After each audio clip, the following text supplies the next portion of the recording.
అశ్వత్థామ దగ్గర ఒక పరమ భయంకరమైనటువంటి అస్త్రం ఉన్నది. దాని పేరు బ్రహ్మశిరోనామకాస్త్రం. ఆ బ్రహ్మశిరోనామకాస్త్రం తన దగ్గర ఉన్నదని, తన తండ్రి అయిన ద్రోణాచార్యుల వారు దానిని తనకి ఉపదేశం చేశారని అశ్వత్థామకి ఎనలేని అతిశయం. ఒకానొకప్పుడు కృష్ణ పరమాత్మ అంతటి వాడి దగ్గరికి వచ్చి ఓ మాట అడిగాడు. నా దగ్గర బ్రహ్మశిరోనామకాస్త్రం ఉంది, మా తండ్రి ఇచ్చాడు, నేను తలుచుకుంటే ఎంతటి విధ్వంసాన్నైనా సృష్టిస్తాను, నీ సుదర్శన చక్రాన్ని కూడా నాకు ఇమ్మన్నాడు. అంటే నవ్వి కృష్ణ పరమాత్మ సుదర్శన చక్రాన్ని అక్కడ పెట్టి తీసుకోమన్నాడు. ముందు ఎడం చేత్తో తీయబోయాడు, బలం సరిపోక కుడి చేత్తో తీయబోయాడు, తర్వాత 2 చేతులతో తీయబోయాడు. ఆ చక్రం కదలలేదు.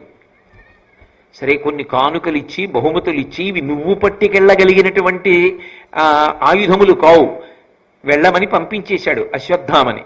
అశ్వత్థామ యొక్క ప్రవృత్తి కృష్ణ పరమాత్మకి తెలుసు, మహాభయంకరుడు. ఇప్పుడు తన ప్రాణముల మీద ఆశతో దాక్కున్నాడు.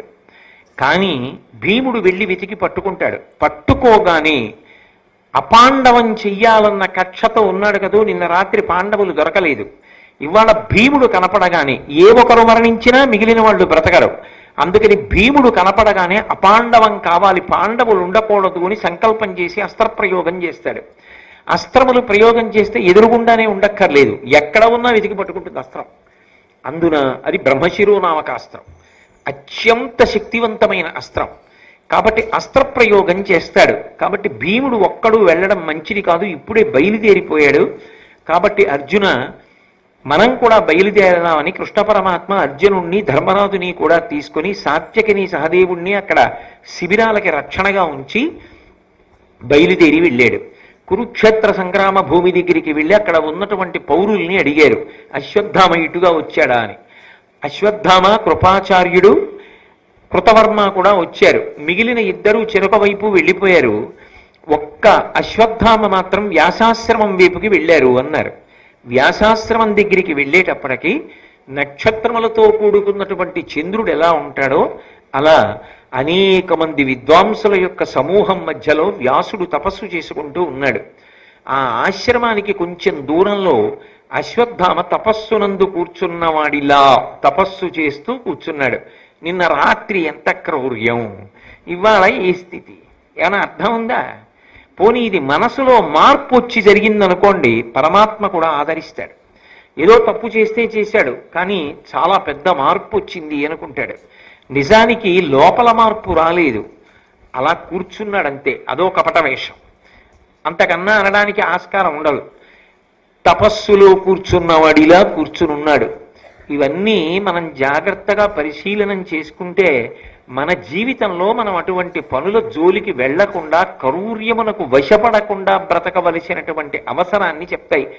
ఒక్కసారి కానీ మనిషికి కోపం ఎక్కువైపోయి ఆ కోపానికి వశపడిపోయాడా, ఇక ఏం చేస్తున్నాననేటటువంటి యుక్తాయుక్త విచక్షణ ఉండదు. అందుకే ఒక నిర్ణయం చేసేటప్పుడు తొందరపడుతున్నామేమో అని అనుమానం ఉంటే కాసేపు ఆపేయడం మంచిది. మనం కోపంతో నిర్ణయం చేస్తున్నామేమో అని అనుమానం ఉందనుకోండి, ఆ నిర్ణయాన్ని అప్పటికి చేయకూడదు. అందుకే రామాయణంలో హనుమ ఒక మాట చెప్తారు, క్రుద్ధ పాపం న కుర్యాత్క క్రుద్ధో హన్యాద్గురూనపి క్రుద్ధ పరుషయా వాచ నరం సాధు నధిక్షిపేత్. యథోరగస్తచం జీర్ణాం సవై పురుషముచ్యతే అంటారు. పాము తన కుబుసాన్ని తానే వదిలిపెట్టేసినట్టు తనకొచ్చిన కోపాన్ని తాను పరిశీలించుకుని వదిలిపెట్టిన వాడెవరో వాడు ధన్యాత్ముడు. తప్ప కోపం రాకూడదని ఎక్కడా చెప్పలేదు, కోపం రావాలి. కోపం రాకపోతే వ్యవస్థని చక్కబెట్టలేరు. కానీ కోపమునకు వశపడిపోకూడదు. కోపానికి మీరు వశపడిపోలేదు అని గుర్తేమిటంటే, మీరు చేసేటటువంటి వివేచనలు, మీరు చేసేటటువంటి ఆలోచనలు ఉద్రేకం ఉండదు, పరిశీలనం ఉంటుందంతే. ఆ పరిశీలనమునందు నిలదొక్కున్నంత కాలం, ఆ హద్దు దాటిపోనంత కాలం మనిషి స్వస్థతతో ఉంటాడు. కాదని క్రోధమునకు వశపడిపోయాడు అనుకోండి, ఏమి చేస్తున్నాడన్న దానితో ఇక సంబంధం ఉండదు, అదొక ఉగ్రభూతం అయిపోతాడంతే. చేసినప్పుడు సంతోషంగా ఉంటుంది, చేసేస్తాడు. కానీ తరువాత మాత్రం జీవితం చాలా భయంకరంగా ఉంటుంది. చేసిన తప్పిదం క్రోధం వచ్చి ఒక్కసారి చేయడం తేలిక, కానీ ఆ తరువాత జీవితం అంతా కూడా ఎంత విచారించినా ఉపయోగం ఉండదు. అందుకే మనిషి మొట్టమొదట పరిశీలించుకోవలసింది అసూయని. ఆ అసూయ కానీ లోపల ప్రబలింది అంటే అసూయలోంచి ఖచ్చితంగా అవతలవాణ్ణి పాడు చేద్దామనేటటువంటి ఒక పరమ భయంకరమైన ఆలోచనతో కూడుకున్నటువంటి ప్రణాళిక, కుతంత్రము, కుట్ర, క్రోధము విజృంభిస్తాయి. దాని చేత ఎంతటి పాపానికైనా సమకడతాడు. అశ్వత్థామ వృత్తాంతం మనకి దీన్నే చెప్తుంది. వెళ్ళి తపస్సులో కూర్చున్నటువంటి వాణ్ణి భీముడు చూశాడు. నిన్న రాత్రి నిద్రపోతున్న పిల్లల్ని సంహరించి ఏమీ తెలియని వాళ్ళ వచ్చి తపస్సుకి కూర్చున్నవాడిలా కూర్చున్నావా, లేచి ధర్మయుద్ధానికి రమ్మన్నాడు. ఈలోగా కృష్ణార్జునులు కూడా వచ్చారు. సాధారణంగా భారతాన్ని మీరు పరిశీలనం చేస్తే మీకు ఒక విశేషం కనపడుతుంది. కృష్ణుడు ఎప్పుడైనా వ్యవస్థలో ప్రమాదకరమైన సన్నివేశం ఏర్పడినప్పుడు చక్కపెట్టడానికి వెడతాడు. కృష్ణుడు అక్కడ లేడనుకోండి, వ్యాస భగవానుడు ఎడతాడు. వ్యాస భగవానుడు రాలేదనుకోండి, కృష్ణ భగవానుడు చక్కపెడతాడు. కృష్ణుడు ఉండగా వ్యాసుడు రావలసిన అవసరం సాధారణంగా ఉండదు. వ్యాసుడుండగా కృష్ణుడు రావలసిన అవసరం సాధారణంగా ఉండదు. ఇద్దరూ మహాభారతానికి 2 చక్రాలై నడిపిస్తారు. కానీ ఈ సన్నివేశంలో కృష్ణుడు అర్జునుణ్ణి ధర్మరాజుని కూడా తీసుకుని వచ్చాడు.